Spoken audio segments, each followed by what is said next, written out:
But صاحب showbiz کے حوالے سے ظاہر ہے بہت سے لوگ آپ کے دوست ہیں ہر فیلڈ میں، شوبز میں، صحافت میں. لالا عطا اللہ عیسیٰ خیلوی، ہاں تو وہ میری پاکستان جان کی پہچان ہے، آپ کی جان ہے، ہم سب کی جان ہے جی، ہمارے بھی بڑے فیوریٹ ہیں. ہم سرائکی اسپیکنگ ہے.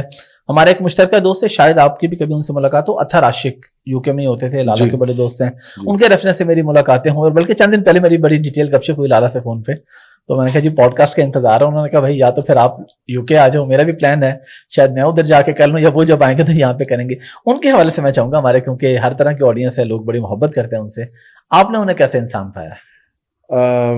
ایز اے سنگر تو ایک سائڈ پہ ہو گیا نا، وہ تو پوری دنیا جانتی ہے. کیسا انسان پایا؟ وہ بہت عظیم انسان ہے. 1994 میں جب دلدار پرویز بھٹی صاحب کی ڈیتھ ہوئی، جب وہ عمران خان کے ساتھ شوکت خانم کی فنڈ ریزنگ کے لیے باہر گئے امریکہ میں، شاید شکاگو میں، ان کی وہاں پہ انہیں برین ہیمریج ہوا اور ان کی ڈیتھ ہو گئی. اور اس کے بعد ان کی جو بیوہ تھیں وہ ایک سرکاری کوارٹر میں رہتی تھیں، اور دلدار پرویز بھٹی کے پاس بہت پیسہ ہوتا تھا، بہت پیسہ وہ کماتے بھی تھے، ٹی وی سے بھی، پرائیویٹ شوز بھی کرتے تھے. لیکن اللہ نے انہیں ایسا دل دیا ہوا تھا، وہ یہ سارے پیسے مستحق لوگوں میں تقسیم کر دیتے تھے، مستحق فنکاروں میں بانٹ دیتے تھے سارے پیسے. تو مجھے پتا تھا، میرے ساتھ ان کا تعلق تھا ایف سی کالج میں، ہم اکٹھے پڑھاتے رہے، اور ایک پرانا ان کے ساتھ تعلق تھا 2-3 سال پرانا. مجھے پتا تھا کہ یہ شخص، اس کے بینک اکاؤنٹ میں کچھ نہیں ہے. تو اس وقت میں نے عطا اللہ عیسیٰ خیلوی صاحب کے پاس ہم گئے، جنازے میں بھی وہ موجود تھے. تو میں نے لالے سے کہا، میں نے کہا لالا، دلدار بھٹی صاحب کے پاس تو کچھ بھی نہیں ہے، اور سرکاری، اور ان کے پاس تو اپنا گھر بھی نہیں ہے. ان کی بیوہ بیگم دلدار بھٹی سرکاری کوارٹر میں رہتی ہیں، تو ان کے لیے ہمیں کچھ کرنا چاہیے. انہوں نے کہا یار ضرور کرنا چاہیے، میں نے پہلے سے یہ سوچ رکھا ہے، تو ہم ایک دلدار شو کرتے ہیں. تو ہم نے ایک دلدار شو کیا دلدار بھٹی صاحب کی وفات کے تقریباً مہینہ 1.5 مہینہ بعد. اس شو میں عمران خان بھی آئے، اور اس شو میں جو ہمارے سہیل احمد ہیں، ہمارے بھائی عزیزی، وہ بھی، ان کا بھی، وہ بھی بہت سخی دل آدمی ہے، لوگوں کی مدد کرنے میں ان کا بھی کوئی ثانی نہیں ہے. تو سہیل احمد صاحب نے اور عطا اللہ عیسیٰ خیلوی صاحب نے ہماری اتنی اس دلدار شو میں، وہ ہم نے، ہمارا ادارہ تھا ہم سخن ساتھی، اس کے زیر اہتمام ہم نے دلدار شو کیا. اور 94 میں ہم نے 7.5 لاکھ روپے اکٹھے کیے، جو کہ اس دور کی ایک بڑی رقم، بڑی اماؤنٹ تھی. اور 7.5 لاکھ روپے، اس میں نصرت فتح علی خان صاحب آئے، اس میں آبدہ پروین آئیں، اے نیگر تھے، تصور خانم تھیں، عنایت حسین بھٹی تھے، بڑے بڑے لوگ انہوں نے وہاں پہ گایا. اور ہم نے اس وقت جو کارڈ تھا، انویٹیشن کارڈ، اس کی 1,000 روپے اس کی رکھی تھی، اور الحمرہ ہال 1 میں ہوا تھا. اور اس میں 7.5 لاکھ روپے اکٹھے ہوئے، جو ہم نے بیگم دلدار پرویز بھٹی کو وہاں پہ دیے، اور ان کے اکاؤنٹ میں ہم نے جمع کروا دیا، جس سے ان کو جو مہینہ آتا تھا ان پیسوں سے، ان سے ان کے گھر کے اخراجات چلتے تھے. تو آپ نے لالے عطا اللہ عیسیٰ خیلوی کا پوچھا، تب پہلی بار مجھ پہ یہ آشکار ہوا کہ یہ شخص ایک بڑا گلوکار ہی نہیں ہے، یہ شخص ایک بہت بڑا انسان بھی ہے. آج بھی کوئی بھی لالے کے پاس چلا جائے اور لالے کو مدد کے لیے پکارے، عطا اللہ عیسیٰ خیلوی کو، وہ ابھی آپ دیکھیے کہ وہ لاکھوں روپے تو لیتے ہیں کسی جگہ پہ جانے کے. تو میرے بیٹے کی پچھلے سال شادی تھی، تو میں ان سے کہا، میں نے کہا لالا آپ نے میری شادی پہ گایا تھا، تو اب میرے جو سسرال والے ہیں وہ کینیڈا سے آ رہے ہیں، اور میرے ساس سسر بہت بوڑھے ہیں، تو ان کی خواہش ہے کہ اب آپ میرے بیٹے کی شادی پہ بھی گائیں، لیکن آپ بیمار ہیں، مجھے پتہ ہے بازو بھی تھوڑا سا آپ کا ویک ہے، اور بھی تو، لیکن میں بہرحال ان کی خواہش جو ہے وہ آپ تک پہنچا رہا ہوں. تو مجھے کہتے ہیں لالا کہ یہ صرف انہاں دی خواہش ہے، تیری نہیں ہے. میں کہ نہیں لالا، یہ تو میری بھی خواہش ہے.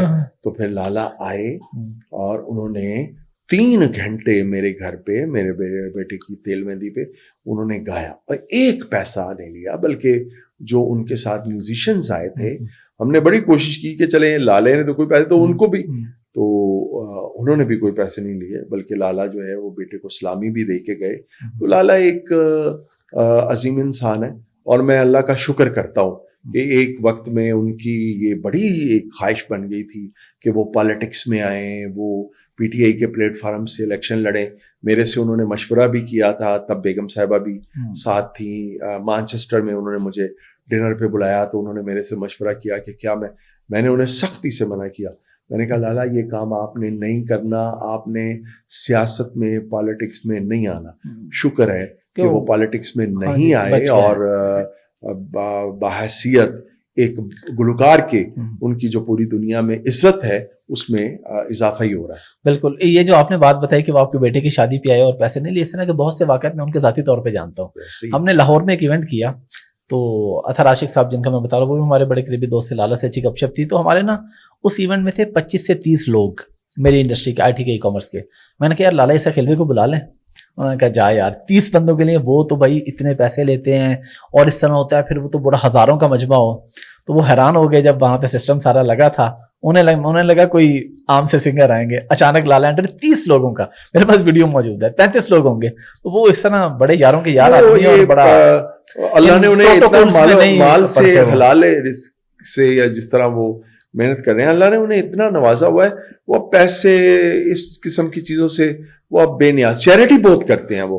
اب یو کے میں ہر سال ان کے جو شو ہوتے ہیں, مختلف شوز پورے یو کے میں مختلف شہروں میں ہوتے ہیں, وہ چیریٹی ہوتی ہے ساری, اور وہ چیریٹی کرتے ہیں. میاں والی میں ایک شو مجھے یاد ہے, ایک بچے کو کینسر تھا تو لالا نے شو کیا, ہمیں بھی بلایا, 2016-17 کی بات. اور میں یہ سمجھتا ہوں کہ اس بچے کی چیریٹی کے لیے انہوں نے پورے شو کے پیسے لالے کو پوری دنیا میں جو مقام ملا ہے نا, اس کے پیچھے ان کا فن تو ہے, آواز فن ظاہر ہے, مگر ان کا سب سے بڑی جو آواز اور ان کے فن سے بھی زیادہ میں جو سمجھتا ہوں وہ ہے ان کی عاجزی, ان کی انکساری. اس کا بہت اہم رول ہے انہیں دنیا بھر میں مقبول بنانے میں. یہ بڑی بات ہوتی ہے ہمارے آرٹسٹوں میں. تھوڑا سا کسی کو فیم مل جاتا ہے تو ان کا دماغ خراب ہو جاتا ہے. ابھی میں پچھلے دنوں احسن خان کے ساتھ, ہمارے جو بھائی ہیں اداکار ہیں بہت ہی فیمس, ان کے آپ کا میں دیکھ رہا تھا تو اتنا خوبصورت انٹرویو تھا, مجھے اتنا اچھا لگا. اور احسن کو بات کرنے کا فن آتا ہے اور وہ بہت ہی ایک جو پرانی ریت روایت اور محبت والا ایک انسان ہے. تو بڑی خوبصورت اس نے گفتگو کی. وہ میں نے پورا انٹرویو اس کا بار بار دیکھا, اس میں بھی بہت عاجزی ہے. احسن خان میں بھی اتنی عاجزی ہے, مطلب کوئی اس کے ساتھ تصویر بنانا چاہے وہ کاندھے پہ ہاتھ رکھ لے گا, وہ ایسے ایک کیئرنگ اور ایسے لونگ طریقے سے. تو اس میں بھی ایک جو ہمارے بے شمار آرٹسٹ ہیں ان میں جو ایک تکبر ہوتا ہے اور ایک جو غرور ہوتا ہے کہ جی ہم سکرین کی دنیا سے ہیں تو پتہ نہیں ہم کوئی آسمانی مخلوق بن گئے. تو احسن خان آپ دیکھیں کہ کتنی دیر سے مسلسل عروج اس کو مل رہا ہے احسن خان کو, اور مسلسل عروج جس شخص کو اللہ پاک دیتا ہے اس میں اور بھی بہت سارے فیکٹر ہوں گے, لیکن اس میں اس کی عاجزی کا بڑا عمل رکھنا لازمی ہوتا ہے. بالکل.